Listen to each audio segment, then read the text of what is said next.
नमस्कार दोस्तों कैसे हैं आप सब। आई होप कि आप लोग अच्छे होंगे। चैंपियंस ऑफ चैंपियंस इंडिया ने आज चैंपियंस ट्रॉफी के फाइनल में न्यूजीलैंड को हरा के चैंपियंस ट्रॉफी को जीत लिया है। इंडिया ने न्यूजीलैंड को 4 विकेट से हराया। आप सबको पता होगा and I am pretty sure कि आप सब ने मैच देखा होगा। आप सब ने चैंपियंस ट्रॉफी के पहले दिन से, पहले मैच से चैंपियंस ट्रॉफी को फॉलो किया होगा। जिस तरीके से भारतीय टीम खेली है वो वाकई काबिले तारीफ है।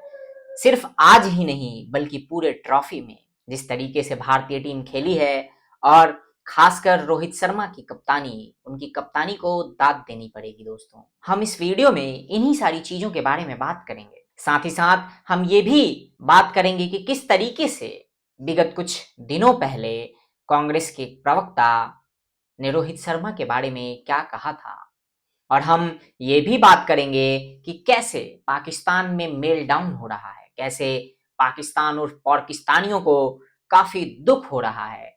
जैसा कि हर बार होता है कि जब भी भारत जीतता है, चाहे भारत पाकिस्तान को हरा के जीते या भारत किसी ट्रॉफी को जीते, पाकिस्तानियों को बहुत दुख होता है दोस्त। और ये दुख इस बार इसलिए भी गहरा है क्योंकि ये चैंपियंस ट्रॉफी पाकिस्तान में ही हुई है। पाकिस्तान ही इसका ऑर्गेनाइजर था, और ऑर्गेनाइजर कंट्री यानी कि होस्ट कंट्री ही चैंपियंस ट्रॉफी के लीग मैच में भारत के द्वारा हार के पहले ही बाहर हो चुकी। मतलब आलम ऐसा कि जिसने खाना बनाया, जिसने सारे अरेंजमेंट किए, जिसने लोगों को बुलाया, पार्टी को ऑर्गेनाइज करा, अंत में उसी को ना तो खाना देखने को मिला और ना ही खाना चखने को मिला। वही हाल पाकिस्तानियों का है। दोस्तों, आज मैं आपको इन सारी चीजों के बारे में बताऊंगा, लेकिन उससे पहले जैसा कि आपको पता है कि भारत चैंपियंस ऑफ चैंपियंस यानी कि वर्ल्ड चैंपियंस बन चुका है इस चैंपियन ट्रॉफी को जीतने के बाद। और भारत ने आज वाकई शानदार खेला। भारत के हर प्लेयर ने अपना सब कुछ दिया आज के इस मैच में। दरअसल ये कह सकते हैं कि एक तौर से न्यूजीलैंड ने 2019 के वर्ल्ड कप के सेमीफाइनल में भारत को हराकर जो दर्द दिया था भारतीयों को, 140 करोड़ भारतीयों को, आज उस पर थोड़ा बहुत मरहम तो लग गया होगा, क्योंकि आज हमने यानी कि भारत ने न्यूजीलैंड को हरा दिया। खैर, कहते हैं कि खेल में कोई भी हारे कोई भी जीते, क्योंकि किसी न किसी की हार होनी है, किसी न किसी की जीत होनी है, लेकिन क्रिकेट या खेल जीतनी चाहिए। आज के इस मैच में यह भी देखने को मिला कि खेल भी जीता, क्योंकि जिस तरीके से मैच काफी समय तक फंसा हुआ था, आप सबने देखा होगा, तो आप सबको पता है कि आज का जो मुकाबला था वो कितना टाइट था। शुरू के फर्स्ट इनिंग की अगर बात करें तो जिस तरीके से न्यूजीलैंड ने शुरुआत की थी, उसके बाद विकेट गिरे, जिस तरीके से कुलदीप ने, जिस तरीके से वरुण चक्रवर्ती ने विकेट चटकाए, फिर रविंद्र जडेजा ने विकेट लिए, उसने कहीं ना कहीं मैच का रुख बदला। और जैसे तैसे फिर भी न्यूजीलैंड ने 251 रनों के लक्ष्य को प्राप्त कर लिया था। उसके बाद शुरू होती है भारत की बैटिंग। भारत की बैटिंग में शुरू के कुछ ओवरों में, यानी कि शुरुआत के 18 ओवर तक की बात करें, तो ऐसा लग रहा था कि भारत आसानी से यह मैच जीत जाएगा। और अब मैच पूरी तरीके से एक तरफा हो चुकी है, जब रोहित शर्मा और शुभमन गिल के बीच 105 रनों के आसपास की साझेदारी हुई। शुभमन गिल का वो विकेट गिरना और वो कैच जो माइकल फिलिप्स ने जबरदस्त कैच लपका, उसके बाद से फिर तुरंत ही विराट कोहली का आउट हो जाना, काफी जल्दी कप्तान रोहित शर्मा का आउट हो जाना, बल्कि यूं कहें कि उन्होंने थोड़ा पेशेंस लूज किया और वो अपने विकेट को थ्रो करके चले गए। बहरहाल वहां से फिर श्रेयस अय्यर ने और अक्षर पटेल ने पारी को संभाला। उन्होंने इंडिया की जो इनिंग थी उसको आगे बढ़ाया, और बाद के जो आने वाले प्लेयर्स थे, केएल राहुल, हार्दिक पांड्या और लास्ट में जडेजा, इन लोगों ने अपना अपना योगदान दिया और अंततः भारत 6 विकेट से जीत गया। दोस्तों, एक तरफ जहां भारत जीता, वहीं दूसरी तरफ पाकिस्तान में मेलडाउन शुरू हो गया। पाकिस्तान के अलग अलग, अगर आप स्पेस देखें, ट्विटर के स्पेस देख लें, या फिर आप अलग अलग यूट्यूब चैनल्स को देख लें, जो भी पाकिस्तान के यूट्यूबर्स हैं, उन सब का जो दर्द है वो निकल निकल के बाहर आ रहा है सोशल मीडिया के माध्यम से। बल्कि खबरें तो यहां तक निकल के आ रही थी कि पाकिस्तान में इस बात को फैलाया गया था, या यूं कहें कि इस बात का ऐलान किया गया था कि आज भारत और न्यूजीलैंड का जो मुकाबला है उसको कोई ना देखे, क्योंकि एक तो पाकिस्तान पहले ही इस चैंपियंस ट्रॉफी से बाहर हो चुका था, दूसरा जो मैच पाकिस्तान में होना चाहिए था वो पाकिस्तान में ना होके भारत के वजह से दुबई में हुआ।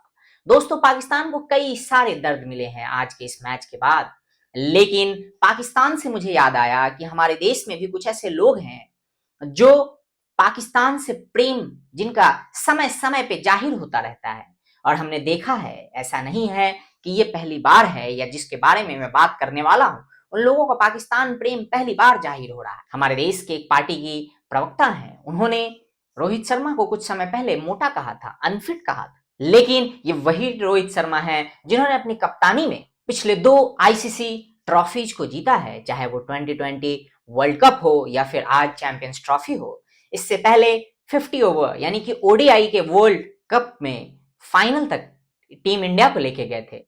और जिस तरीके से एक कप्तान के तौर पे वो पूरे टीम को साथ लेके चलते हैं, जिस तरीके से वो बैटिंग करते हैं, और उन्होंने आज भी जिस तरीके से बैटिंग की, जो 76 रनों का अभूतपूर्व योगदान दिया उन्होंने, और जिस तरीके से शुरुआत के समय में रोहित शर्मा ने आते के साथ ही ताबड़तोड़ पिटाई की न्यूजीलैंड के गेंदबाजों की, और जो एक मोमेंटम सेट किया, और वो जो पार्टनरशिप उन्होंने शुभमन गिल के साथ बनाया, उन्होंने शुभमन गिल के ऊपर कभी भी प्रेशर नहीं आने दिया, और बाद के समय में उन्हीं के द्वारा जो रन बनाए गए थे उसी ने कहीं ना कहीं टीम इंडिया के ऊपर, टीम इंडिया वहां से भी लड़खड़ाते लड़खड़ाते मैच को सक्सेसफुली जीतने में कामयाब हुई।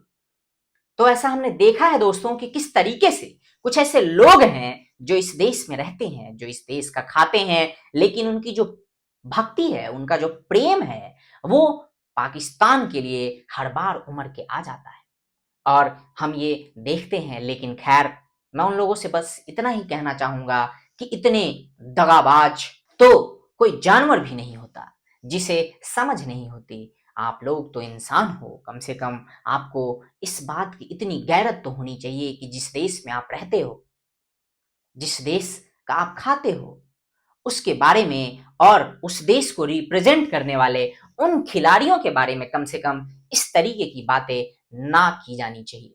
साथ ही साथ उन लोगों को, जो भी राजनीतिक पार्टी के नेता हैं, प्रवक्ता हैं, उनको कम से कम खेल को राजनीति से अलग रखना चाहिए, क्योंकि खेल राजनीति से अलग है।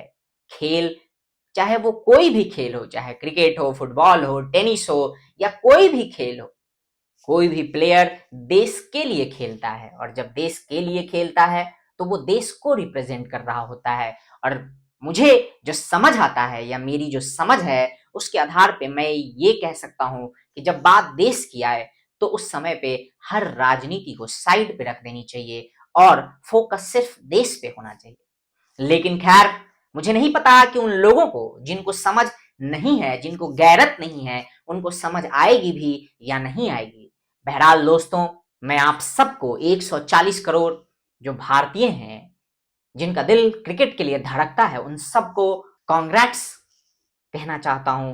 टीम इंडिया को वेल विशेस देना चाहता हूं कि जिस तरीके से भारतीय टीम खेली है, और हम सबको टीम इंडिया पे, टीम इंडिया के हर खिलाड़ी पे, और साथ ही साथ टीम इंडिया का सपोर्ट करने के लिए, या एक फैन के तौर पे, एक देश के तौर पे, हम सबको अपने ऊपर गर्व की अनुभूति होनी चाहिए कि आज हमने जीत हासिल की है। आप सबको ढेरों शुभकामनाएं।